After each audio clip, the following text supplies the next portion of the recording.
You're watching The Sports Objective, the podcast for Pirates. This is East Carolina Hall of Famer and Utah Jazz first-round draft pick Blue Edwards. You're listening to Pirate Basketball Overtime on The Sports Objective, your home for the best East Carolina hoops coverage.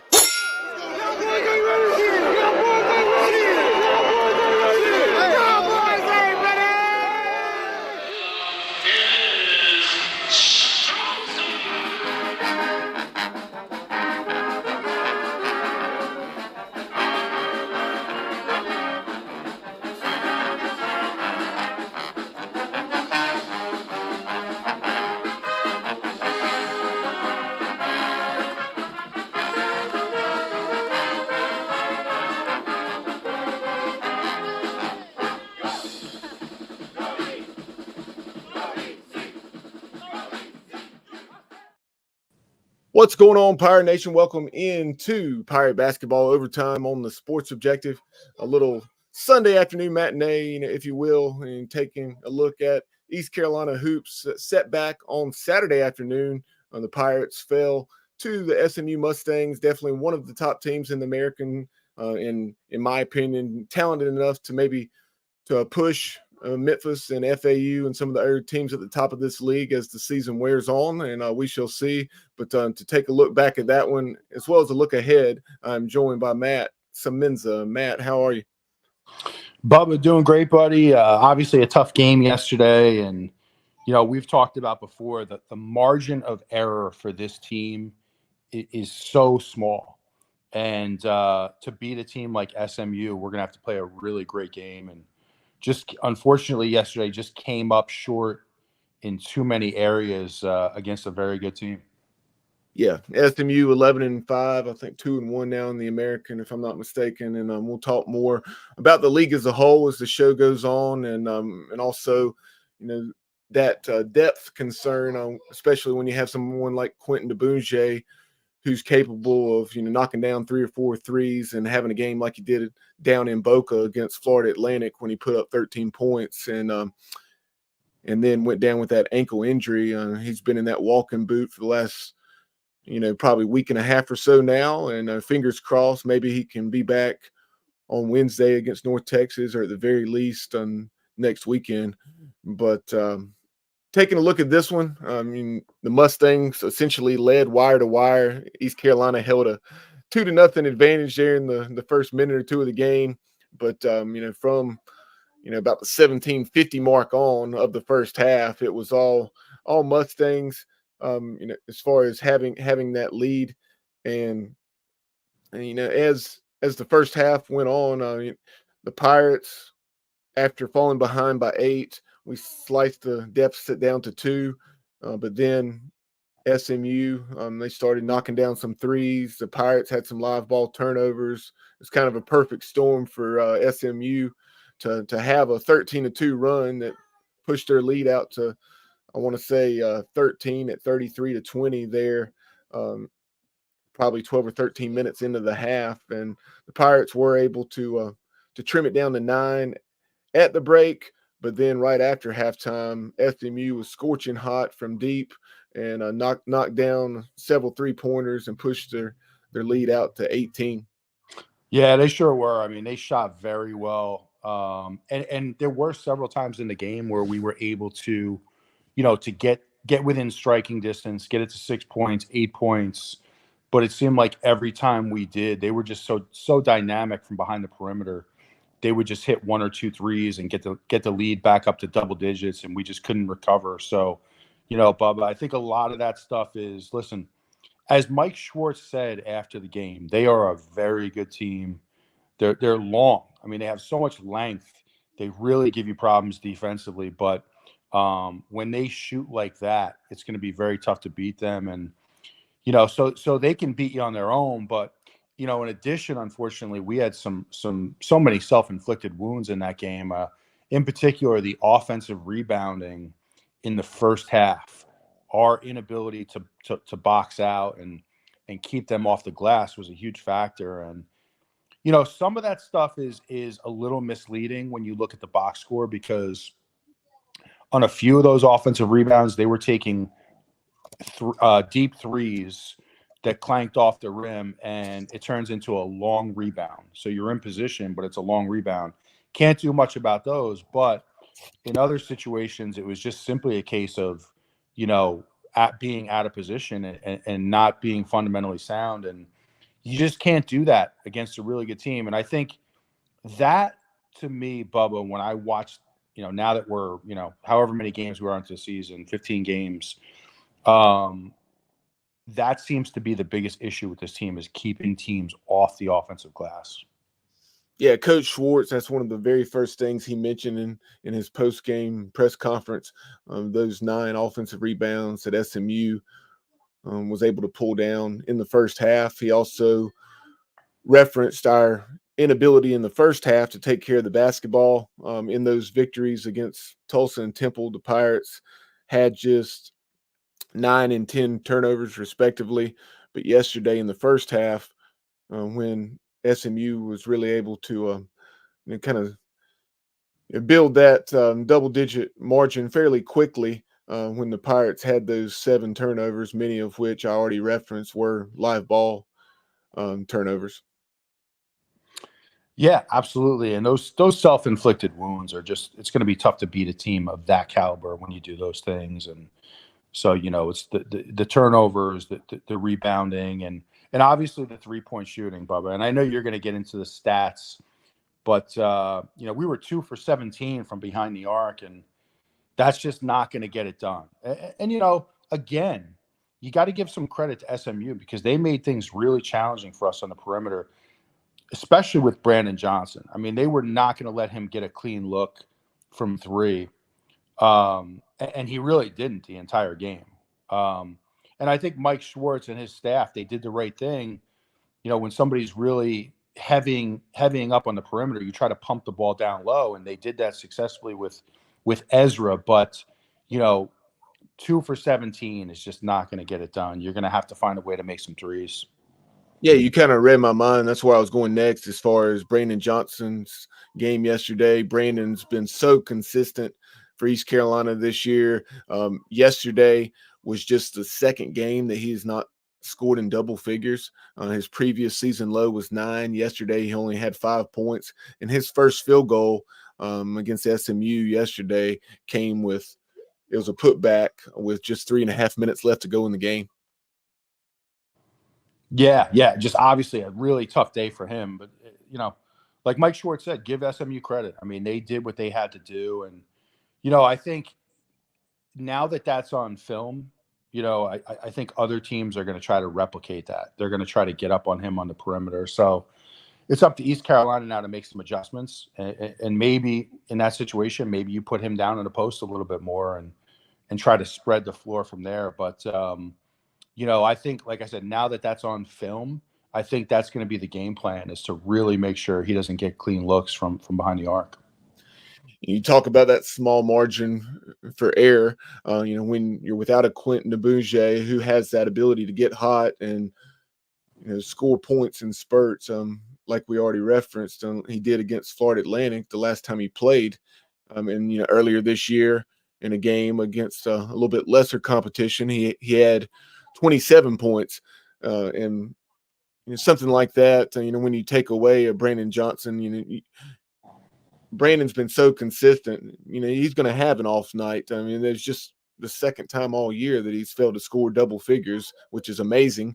Here we are, I guess now 17 games in, and so. Right. Yeah. Exactly.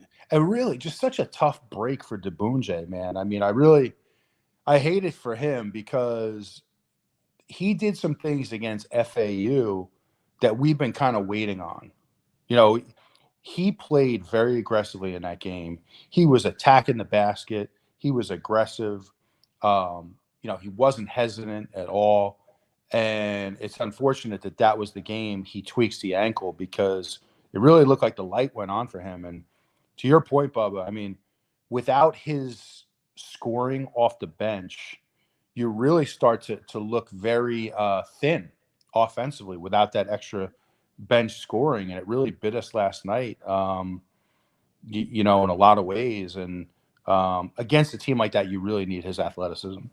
Speaking of bench scoring, there's essentially been no bench scoring for East Carolina outside of that game against Florida Atlantic, where the Pirates, I think, did produce about 20 points off the bench. But those other 4 games out of the last 5, the Pirates have scored 5 or less bench points in each of those, including just a combined 12 bench points in the last 3 games. Yeah. Yeah, that's not going to get it done. That's just not going to get it done. It's just, it's just not a good recipe. And with this team, we've said it a few times, the margin for error is so thin because defensively, on most nights, our defense is going to keep us in the game. It's going to keep us within striking distance. It's really a more of an issue with offense. Can we score enough points against these good teams? And obviously, last night we couldn't get that done, and it really put Mike Schwartz in a bind because his ability, he was trying to mix and match offense and defensive possessions, and he had to take Pettiford out a lot.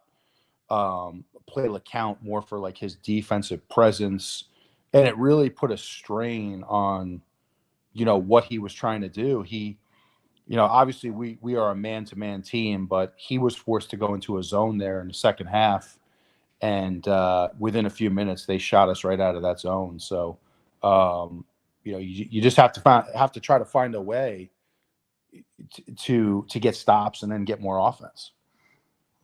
One guy who was able to get it done had at least a season high and perhaps a career high yesterday, and that was Ezra Ausar. Ezra, 25 points, 8 rebounds. Yeah, he was awesome yesterday, Bubba. I mean, he was really good. He played strong down low. His free throw shooting is improving. He gets to the line so often. So if he can become an excellent free throw shooter, he's going to be a real weapon.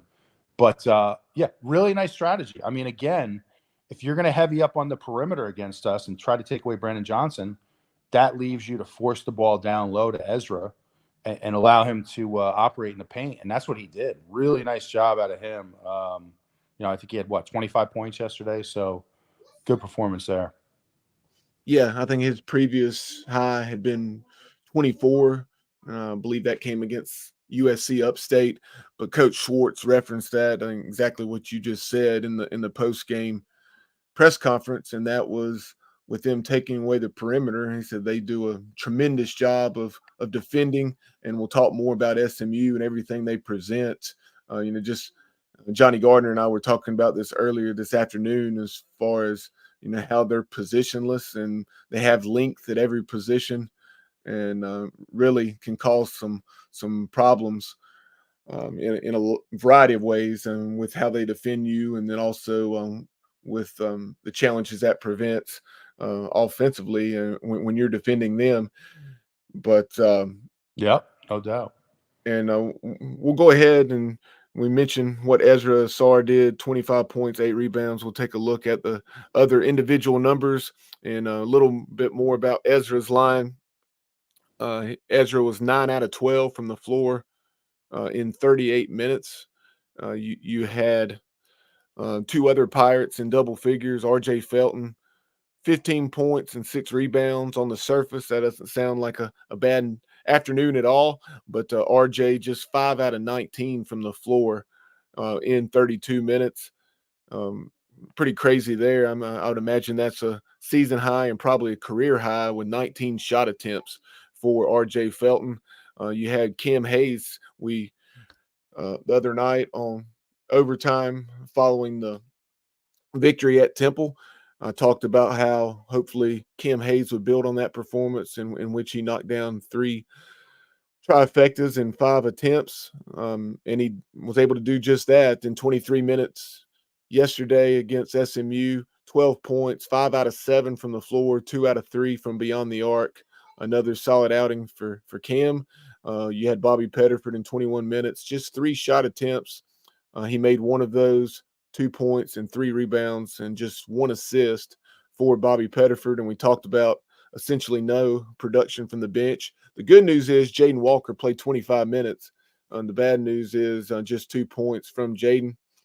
He did nice job pulling down 7 rebounds.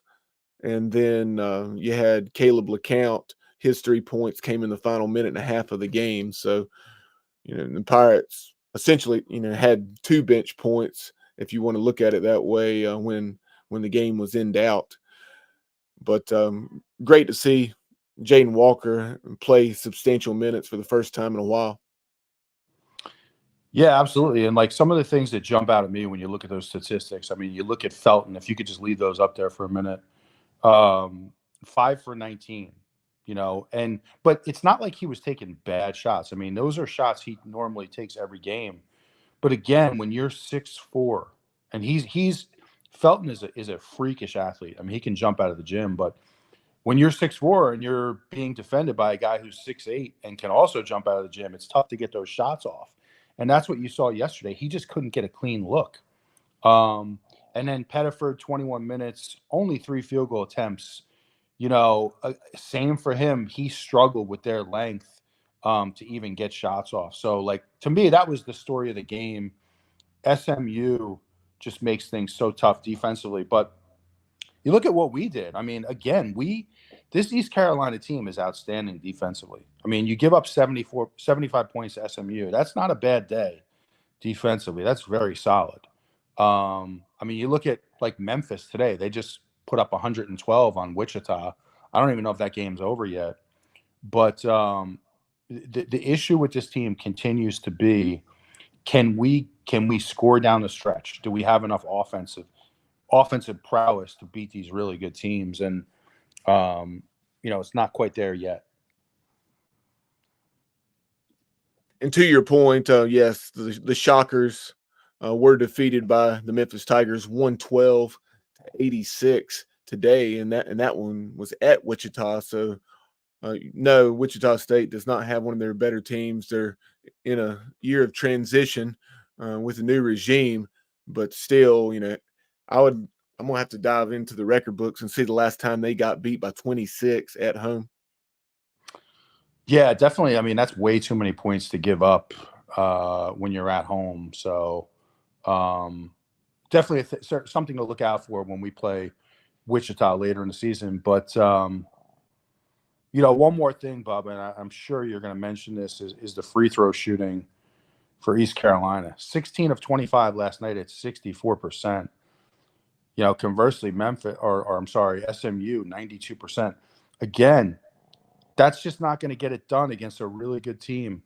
You're going to have to knock down free throws at a higher percentage than that. Yeah, and while we're at it, since you brought that up, we'll go ahead and run through those team numbers. SMU, 43.5% from the floor, 27 out of 62. East Carolina also had 62 shot attempts. The Pirates made 23 of those for 37.1%. Field goal percentage, ECU, as Matt already referenced, compared to 9 made threes for SMU. ECU just had 2, so the Pirates were outscored by 21 points from the 3-point line, which is very significant, obviously, and that's something that Coach Schwartz also referenced in his post-game remarks, that 27-6 scoring margin from 3-point range. And then you had SMU 12 out of 13 from the line, ECU just 16 out of 25. So we got there a lot, didn't have our best night. Not, if you make 2 or 3 more, then that's not bad. They're in the mid 70s, but 64% isn't going to get it done, especially against an opponent the caliber of SMU. The Mustangs, 40-37 on the boards. And like you said, these numbers can be misleading. You heard Coach Schwartz reference what an issue it was. 9 out of those 14 offensive rebounds for SMU came in the first half. For the game, ECU out-rebounded the Mustangs 17-14, which was very surprising to me. And I'd say that, we did continue to get after it there in the second half. And we did,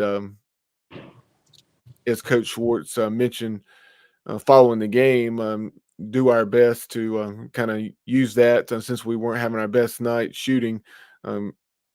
get on the glass and get some putback opportunities to slice that 18-point deficit down to a working margin where you had the opportunity to have a realistic chance at a comeback in the final 5-6 minutes of the game. And you got it down to 9 or 10 on a couple of occasions, but weren't able to get it any closer.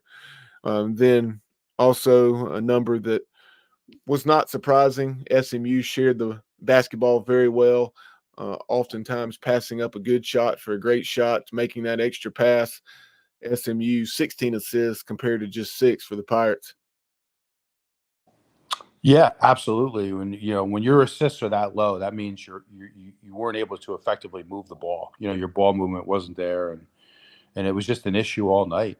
I think you referenced Mike Schwartz after the game, his post game comments. I mean, he everything that we're saying, he saw the same thing, and he's all over it. And I thought he did a really good job trying to do some different things last night. In particular on defense, he really tried to give a variety of looks, going from man to zone and then back to man, but just a little overwhelmed at times by their athleticism. The stat that surprises me there, though, Bubba, more than any, is when you look at points in the paint. If you had watched that game, you would not have expected to see that. East Carolina having a 10-point difference in points in the paint. So that's definitely a more positive stat there. Yeah, 36 points in the paint for the Pirates compared to just 26 for SMU. In the Mustangs, obviously more than made up for that discrepancy with their 9 3-pointers that they made on the afternoon. And then each team had 12 turnovers. 7 of those for the Pirates came in the first half, many of which led to fast break opportunities for SMU. And then another number I found interesting, a ton of block shots in this one. 13 combined, 8 for SMU, 5 for East Carolina. And that, again, speaks to the length and athleticism of the Mustangs. Yeah, absolutely. And, Bubba, what were your thoughts? I mean, if you look down the stretch, the last several minutes of the game, Mike Schwartz elected to go with LeCount and Walker over Hayes and Pettiford. And I think, in my opinion, he was just trying to get the best defensive team on the floor there. But again, it's a challenge because now you're taking 2 of your better offensive players off the floor. But I thought LeCount handled himself really well defensively in that game. What were your thoughts on that, just kind of going down the stretch? Wasn't surprised to see Jaden Walker with the increased minutes. I was a little surprised to see LeCount as opposed to Pettiford. And without going back and looking at the box score, I'm trying to see here if, as far as the foul situation, yeah, Bobby Pettiford finished the game with 2 fouls, so it's not like it was a situation playing Caleb over Bobby due to foul trouble or anything like that. Yeah, absolutely. I mean, that's it's just, it makes it so tough. I mean, LeCount, he brings that defensive intensity, but offensively, and with his size, it's just so tough for him to get a clean look. So I don't know what you can possibly do about that. Also, I'd really like to see Malanga start to get some more minutes. Yeah. Just moving forward, just on a regular basis, because he brings some size. He brings that factor. And I think he can help us more down low. I'm a little surprised he's not getting more of a run. What do you think? I agree, but I'm trying to remember if it was after yesterday's game or one of the pregame press conferences here recently. But in the last few days, Coach Schwartz referenced just that Sear and the other guys that aren't getting minutes right now, that he just was simply not comfortable, with them playing for whatever reason. I don't know if it's practice habits or just failure to execute in practice, but yeah, hopefully that will be able to change moving forward. I do know he was complimentary of Callum Richard in the few minutes that he was able to give us up in Philly at Temple, because he was coming off of about a 3-4 week stretch where he hadn't played in a game. But he said he was pleasantly surprised with the way he was able to contribute those few minutes of action he received. Yeah, I think both of those bigs, those young bigs, have a chance. I mean, Callum Richards pretty sturdy defensively. I think he's got a good head for the game, and then Sear brings, I think, a little more of like an athletic presence. But I just like the idea of getting those guys more minutes, because you're going to just come into games where you need bigs on the floor, and when you're pulling, I think another factor for this team is when your best shooter is your five. Brandon Johnson spends most of his time on the perimeter. That takes away one of your bigs from offensive rebounding. So just something to look for, moving forward. But, hopefully those guys can, start to get more minutes. Yeah, with SMU being so potent offensively, and we talked about their versatility and being able to play positionless basketball, so to speak, and with Sear Malonga, not being as developed offensively, I can definitely see why he didn't get minutes yesterday from a matchup standpoint. But wanted to go to some of our comments here on YouTube and Facebook. I have several folks: Justin Butts, Johnny Gardner, Johnny Robertson, William Landon chiming in. Let's start off with Johnny Gardner. And Johnny, going back to the rebounding issue that we discussed, and Coach Schwartz really emphasized during yesterday's post game. Johnny said we were prepared for the long caroms against Temple. They shoot a lot of threes.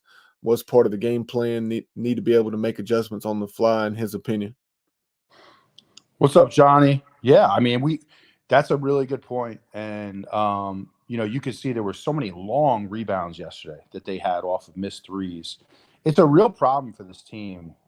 And you could tell Mike Schwartz was visibly upset in the press conference after the game just because of that.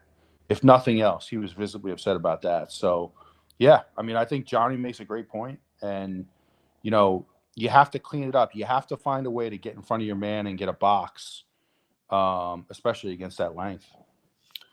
William Landon referenced what we discussed just a little bit earlier, as far as the essentially no bench production the Pirates have received in the last 5 games. ECU, William has received 5 or fewer bench points in 4 out of the last 5 games. That exception was against Florida Atlantic. The Pirates had about 20, maybe 22 points off the bench against the Owls, but essentially nothing in 4 out of the last 5 games. And then Johnny Robertson said he was surprised with LeCount's minutes as well, but the Pirates were +4 when he was on the floor, and that after digging the early deficit, that we actually outscored SMU, and that this is the first game under Mike Schwartz where no Pirate had more than 1 assist. Yeah, really good points by William, and obviously there. But again, I think Pettiford was not able to get into the paint at all. And, when you can't get into the paint, you have nobody to kick it out to. I think they did a really good job of just keeping everything based on the perimeter there for our guards, and just couldn't get anything going. Couldn't get any ball movement, couldn't get any assists. So really good points there. Very quickly on the scoring for SMU, the Mustangs, like I mentioned earlier, shot 43.5% from the floor, 9 out of 26 from 3. But individually, they had 3 guys in double figures, led by the talented guard Zurich Phelps. He had 17 points, 4 out of 6 from the floor, 2 out of 4 from 3. And then you had Harris. Harris had 14 and 8. Also knocked down a couple threes. And then Smith came off the bench, finished with 10 points and 3 rebounds to lead SMU. And then Let's go ahead and take a look around the American at some of the other results from yesterday as well as today. We referenced that 112-86 win that Memphis had out at Wichita State. But before we do that, wanted to take a moment to plug one of our new sponsors, and that is Ed Watkins Marine. Really appreciate Big Ed's support of the show. I know, Matt, you played with Ed back in the 90s under Coach Logan there in the mid 90s, and Big Ed, quite the character. So much success in NASCAR. Got out of that here in the last 2 or 3 years, but really appreciate Big Ed supporting the show. And when you take a look at Ed Watkins Marine, they have 2 locations to serve you. They're located in Denver and Cornelius, North Carolina, which is, of course, the greater Charlotte area of our state. He has fishing boats, pleasure boats, pontoon boats, center consoles, family-friendly bow riders, trailers, engines, UTVs, you name it. He has all the brands you're seeking: Sea Pro, Suncatcher pontoons and tritoons, Stingray, Yamaha, Suzuki, Mercury, Vexus bass boats, Explorer skiffs, and more. So give Big Ed a call. You can reach him at his Denver location, 704-483-BOAT, or at his Cornelius store, 704-498-4985. Again, the Cornelius store, 704-498-4985. And whether you're looking for a new boat or to repower your existing boat, Ed Watkins Marine can help you meet your boating needs. Visit him online at edwatkinsmarine.com. And we appreciate Big Ed's support of the show. Yeah, we certainly do. Really happy to see Big Ed contributing and being a sponsor for the show. He's a great guy. I mean, Ed was a great teammate. Obviously, a lot of success in his life with his NASCAR career. Now, obviously, with Ed Watkins Marine, great guy. Ed is definitely a true pirate. I mean, he loves the East Carolina Pirates, and really happy to have Ed as a sponsor moving forward. So this is great. Yep. And again, edwatkinsmarine.com. Give Big Ed a call for all of your boating needs. Now, taking a look at the American scoreboard, going back to Saturday, in addition to the Pirates and Mustangs, you had the Charlotte 49ers. They took down UTSA. 49ers improving to 9-7, 3-1 in the American, right there at the top of the league standings with Memphis and FAU. The 49ers 66, the Roadrunners 58. That game was in San Antonio. The 49ers were led by Jackson. He had 17 points, and UTSA was led by Ivy Curry, their talented guard, who finished with 20 points. Next up for the Pirates is, of course, North Texas, the Eagles, a.k.a. the Mean Green. North Texas blew out Temple last night out in Denton. They defeated the Owls 69-51, led by 10 at halftime, and then rolled to that 18-point victory over the struggling Temple Owls. And now North Texas remains undefeated in league play, like the Memphis Tigers, who improved to 4-0 today. The Mean Green is 3-0 as they look to keep pace with Memphis. Yeah, Bubba, and that really highlights that, when you look at this league, there's so much balance and there's so many good teams. You have to, if you're East Carolina, you're going to have to bring it every night. And you're going to have to, obviously the strength of this team is defense. You're going to really have to lean on that. You need to make sure your defense is on point. And, that's first and foremost. But, what's going to come down, I really think there's going to be probably 6 or 7 games here in the second half of the season that when you look back, they're going to come down to free throw shooting. Can this team knock down free throws? Can they do enough offensively just to keep pace? Because I think these games are going to be very close. The defense is going to give us a chance, but we're going to have to do the little things to actually win these games. And there's no reason why we can't. This team is very talented. And, we have some pretty dynamic players on this team. we just need to score points. Yeah, that's going to be the question, whether the Pirates are, especially without Quentin Abunche, as we've said ad nauseum throughout this show, no margin for error, so you can't, as crazy it is to say, have a game where Brandon Johnson scores 5 points. Fortunately, yesterday you did have Cam Hayes continue to play well and shoot the ball well, because had that not been the case, it could have really turned ugly. Yeah, it was good to see Cam Hayes get going a little bit. It's been a tough adjustment for him, clearly, coming in the middle of the season. That's really hard to do in basketball because it's such a rhythm sport. And, you could tell he was really struggling with his confidence there. And so you've seen the last few games, he's been able to knock down some threes. Hopefully that'll bring him out of it a little bit because we're going to need his scoring down the stretch. So good to see him get going. I think right now for him, it's just more of a confidence thing where, he didn't play for a long time. So he's trying to find his way and get into his rhythm. And I think he'll be all right. I talk about how the 13th ranked Memphis Tigers are 4-0 now in the American, atop the league standings, 15-2 overall. Heck of a year thus far, and we'll see how they finish it off in the second half and in the NCAA tournament for Penny Hardaway and the Tigers. Right now, you have Tulsa and Tulane doing battle out in Tulsa. The Green Wave and Golden Hurricane are knotted at 19, 9 minutes into that one. And then earlier this afternoon, you had 24th ranked Florida Atlantic, the 13-4 Owls, improved to 3-1 in the American with an 86-73 win over 10-6, 2-1 UAB, and that one was taking place down in Boca. So you had Davis, I believe it's John L. Davis, the very talented guard for Florida Atlantic, finished with 30 and 8 rebounds in that one to lead the Owls. The team can beat in so many different ways.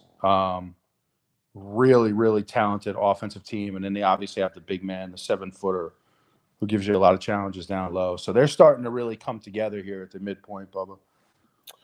And then Memphis, obviously, you just watch them play. So talented. Obviously, Penny's done a great job recruiting there, so they can beat in a lot of different ways. And it's really a pretty stacked league. It is very competitive. And even the teams at the bottom of the standings, such as UTSA or Tulsa, we've seen, Memphis struggle to beat both of those teams, winning by one possession at the FedEx Forum, I believe, in each instance against Tulsa on the last second three, and then UTSA needed overtime to beat the Roadrunners. I believe that was Wednesday night. So that speaks to just the league's depth, and it's going to be interesting to see how things play out. You certainly think that it will probably be either Memphis or FAU, and then maybe even you can have a program like North Texas, who's had so much success in recent years, sneak in there. And I wouldn't count Tulane out either.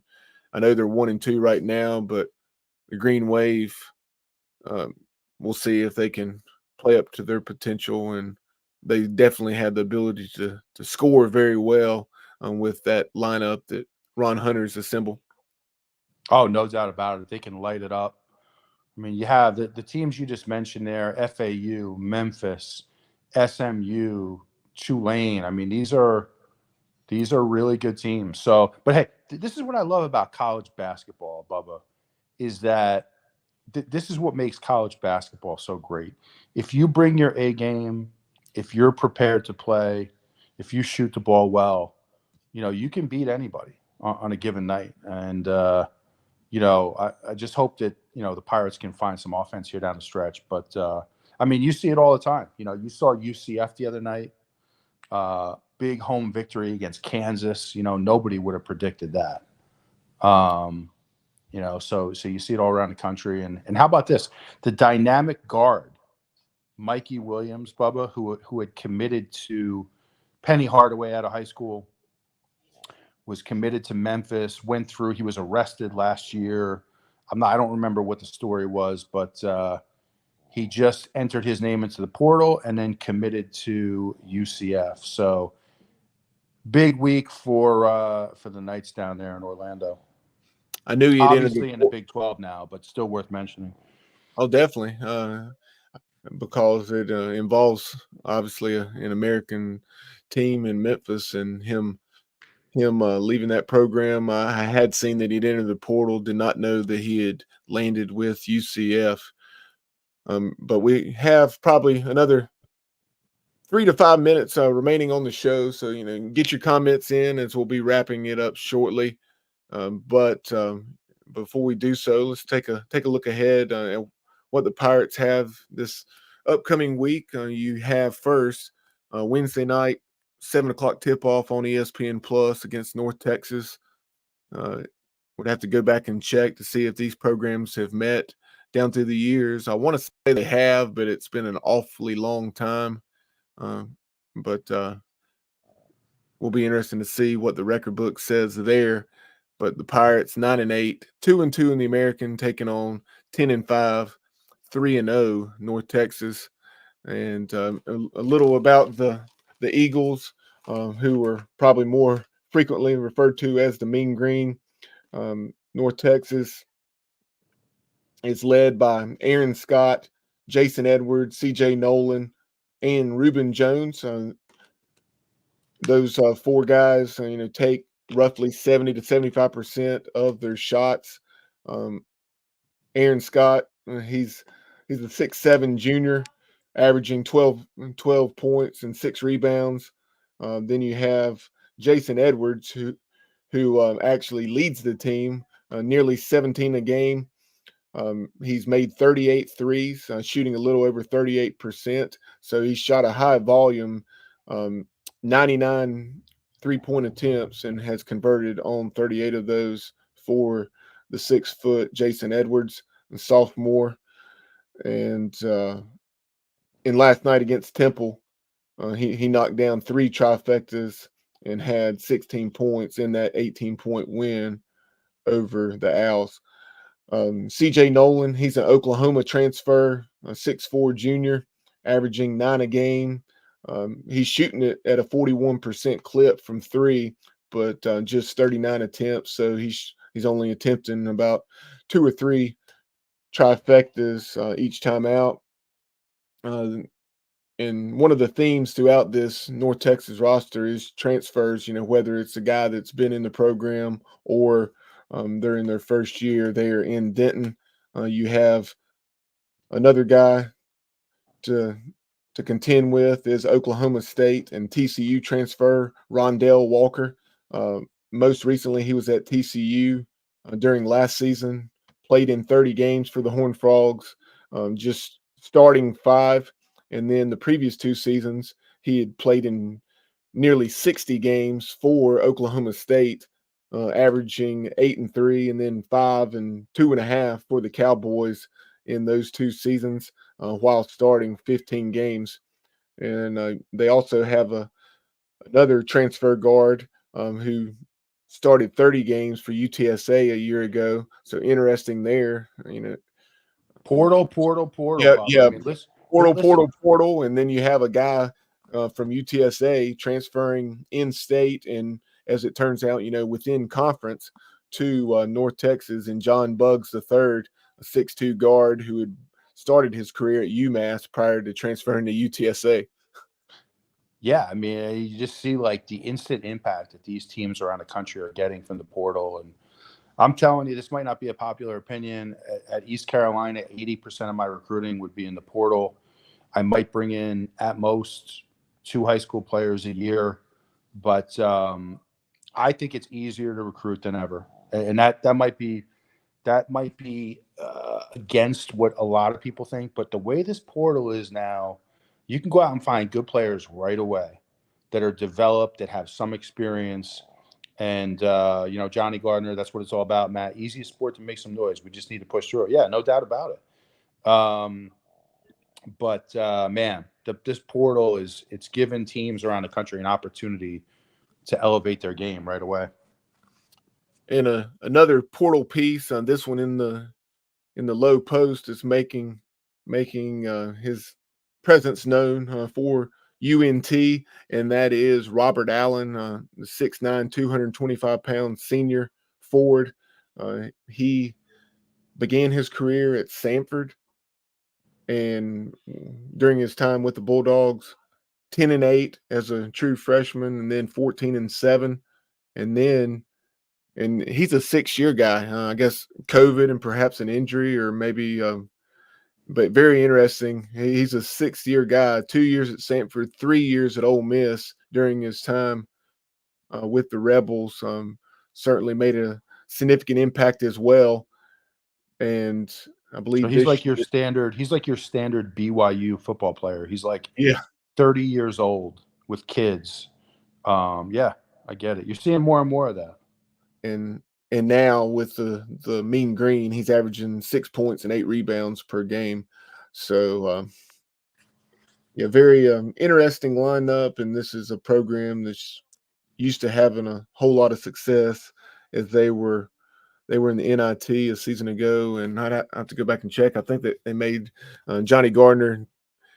I know, obviously, you had the name Johnny Hoops for a reason, and with that being the case, remind me of exactly the damage they did in the NIT last year. I think they had some success. But while we're waiting on Johnny or anyone else to chime in before we wrap things up, definitely follow us on social media. We're available, pretty much on all social media platforms. Subscribe to our YouTube channel. When you subscribe to our YouTube channel, be sure to click that notification bell. When you click the notification bell, be sure to click all. That way, anytime we go live or upload new content, you're alerted on your device. And also, we're available on Facebook, as many of you are viewing there right now. On Facebook, like and follow. And then on X, it's at the Sports OBJ. And then TikTok and Instagram, we can be found at the Sports Objective. So like, follow, comment, subscribe on all of those platforms, and we would greatly appreciate it.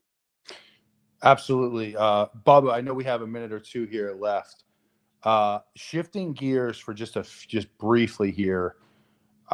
Did you have a chance to watch the Kansas City-Miami football playoff game last night, which was about negative 24 degrees with the wind chill factor? Yeah, I saw probably about probably 5 to 10 game minutes of that one. Had to tune in for at least a little. I was at my sister-in-law's 40th birthday party. We had the TV on, so that's the reason I wasn't a little more locked into that one. But definitely had to check it out some with the -3 or colder temperatures, and then the real feel being down there in the mid -20s, and pretty crazy. And I know you and I were talking about that. I said, and you made the comment about how fun it would be to play in those conditions. I said I would have certainly had sleeves on there. I was just about to ask you, would you be a sleeve guy or a guy that rolls out with a t-shirt? Yeah, definitely a sleeve guy. I don't have much body fat for insulation and warmth there. And it was funny on social media. Hats off to Clip Brock for this. He kind of reached out to different generations and different positions and sides of the ball, because he talked to Jack Powers, who obviously was a linebacker for the Pirates this year. Then he also talked to Jason Nichols, who we've had on the program, that did an excellent job breaking down the action this year for Pirate Radio. He sure did, yeah. Looking to get back into coaching. But Jay Nick said, Clip, he said, Mama didn't raise no fool. He said, I'd have on 2 pairs of sleeves. Jay Nick did do a really good job this year. That I'll tell you, man, Patrick Mahomes' helmet cracked in half last night. That had to have something to do with the cold weather. I don't think I've ever seen a helmet actually crack in half. I don't know if you caught that part of it. I think it happened at I like did the not. end of the Yeah, I would think that you're correct that probably had something to do with the weather, undoubtedly. But no, I was not aware of that. Yeah, I mean, you can go back and watch it on YouTube highlights, but he took a little hit to the front, right on top of his face mask, and a huge chunk of the helmet flew off, and the helmet actually cracked in half, and they didn't catch it for probably 3 or 4 more plays. Eventually, the official stepped in and made sure that they brought out a replacement helmet for him, and then the helmet didn't quite fit, and he was going back and forth with helmets for a while. But man, I just wanted to bring it up because I'm not a huge NFL fan by any stretch, but there's something about the cold weather games when it snows or when it's freezing like that that I love to watch, and it's just true gladiator sports. So I enjoyed it. Obviously, the guys from Miami weren't able to handle it as well as Kansas City, but fun game to watch.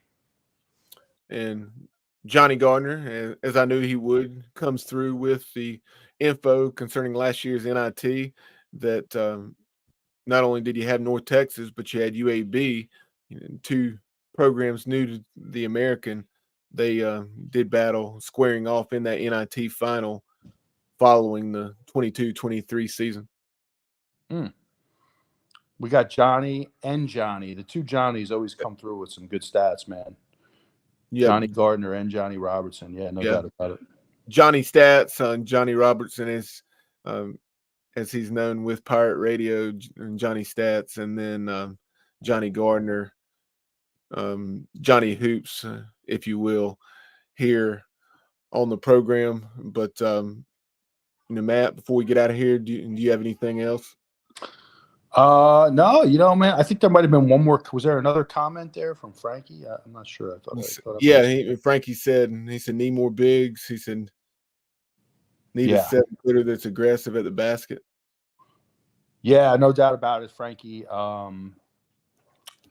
Obviously hard to find at East Carolina, but just got to keep, in my opinion, working the portal, and maybe one of those guys will present themselves. But yeah, we could use one bad. If you're watching us, yeah, live, I was going to say, Bubba, that's it. That's all I had. Hopefully, we can get a win against North Texas. Yeah, appreciate that, William. Great show, fellas. Always enjoy y'all's insight. Appreciate you tuning in and chiming in as you always do, as well as several others throughout the show. And if you're watching us live right now, be sure to tune in tonight, and we'll be talking about the Pirates' success in the transfer portal, picking up a few new portal pieces over the weekend, and I will talk about the previous portal additions in the first portal period there in December, and then we'll take a look at what the Pirates were able to add this weekend as they added a couple pieces on the defensive side of the ball and potentially more with some unnecessary help along the offensive line. Can't wait to talk about that. I mean, this is really exciting, the caliber of player we're bringing in, and a lot to talk about with that. Yeah, no doubt. Exactly what the Pirate program needed, coming off such a disappointing 2-10 season, where it was just the same old most weeks, where you had excellent defense and horrendous offense. But we know that's going to be different this year. That whatever the case, we'll see how much improvement the Pirates make, but I will not be surprised if it can be fairly significant improvement, and it'll need to be in order for the Pirates to have the season that we all want them to have, going from a 2-win team to hopefully a 8, 9 or more.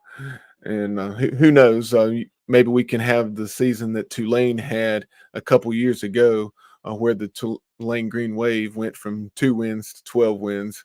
And you can only imagine what Greenville, North Carolina would be like in Pirate Nation if that were to happen.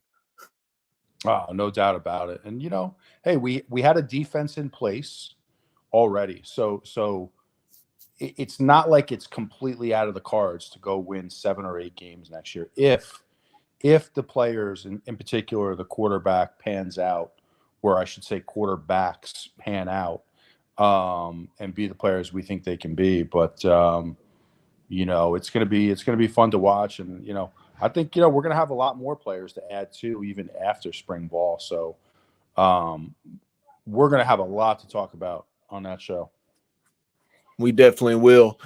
Well, that would do it for this edition of Pirate Basketball Overtime. Again, appreciate the support of Ed Watkins Marine, our newest sponsor here on the show, the title sponsor of Absolute Empowerment, with former East Carolina strength and conditioning coach Jeff Connors. I know Coach Connors greatly appreciates the support of his former student athlete, Ed Watkins, and what Ed Watkins Marine will do for the program throughout 2024.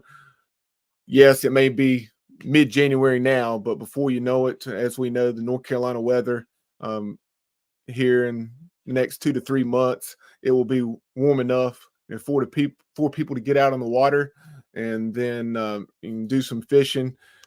And so give Ed Watkins Marine a call, 704-483-BOAT at their Denver store, or 704-498-4985 at their Cornelius location, and they can meet all of your boating needs.